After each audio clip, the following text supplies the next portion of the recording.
In this video, I will be showing you the current possibilities and limitations for using Perplexity AI in an offline environment. I'm starting with a quick search to see the official word on whether the platform can be used without an active internet connection. As I look at the AI overview, it's clear that a true offline mode for active queries doesn't exist yet, because the service relies on live web data to provide accurate results.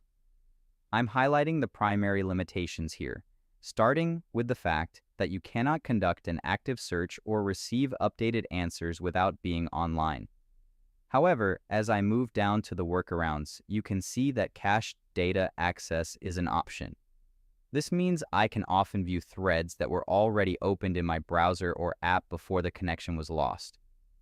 Another great tip I'm looking at is the ability to export threads to a PDF, which is perfect for when I need to reference my research while traveling or in areas with poor service. Now I'm focusing on the writing mode.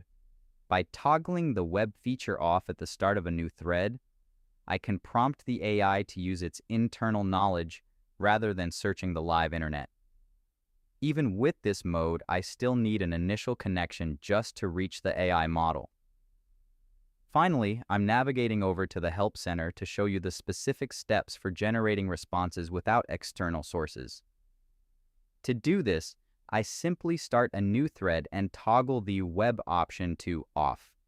It's important to remember that I can only change this setting at the very beginning of a thread. These steps help me stay productive even when my internet access is limited.